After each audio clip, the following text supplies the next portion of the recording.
这个女人总是惹我生气，但是我一见不到她，我就会很想她。喂？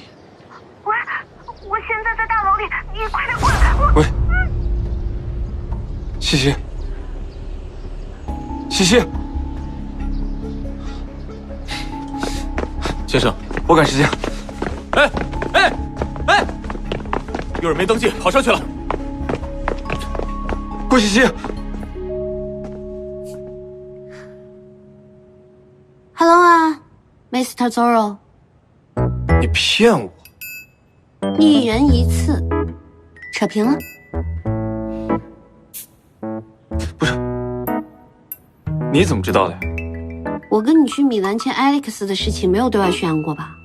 只见面一次的人怎么会知道？告诉他，尴不尴尬呀，李思成？反正我也没打算继续瞒着你。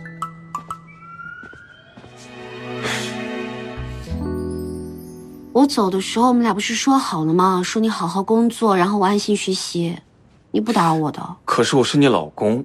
是我老公就可以跟踪我，就可以骗我？不是，我这不是跟着你，我是怕你危险，我保护你。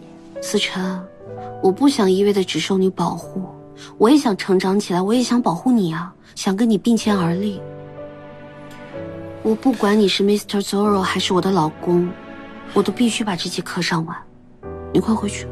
不是，你真的这么忍心啊？3个月90天，我怎么熬？顾西西，顾西西，你就仗着我喜欢你。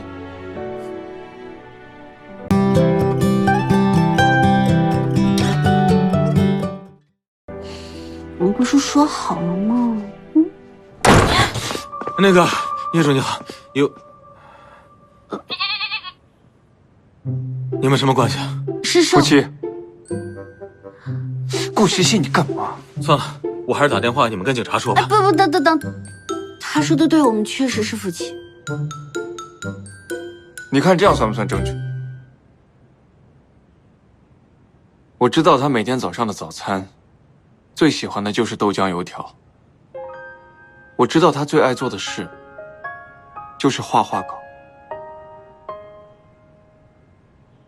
他最放不下的人，就是他的妈妈。他很独立，就是不喜欢被别人照顾，总是想方设法的照顾别人。这个女人总是惹我生气，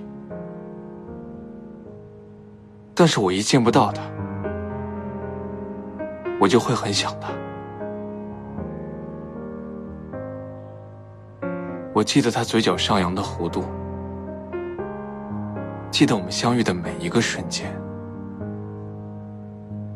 记得她说过的每一句话。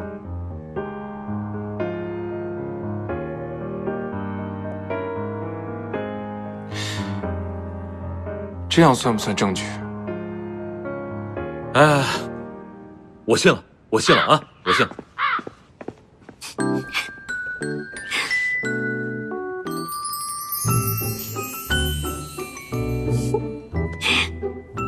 怎么，害羞了？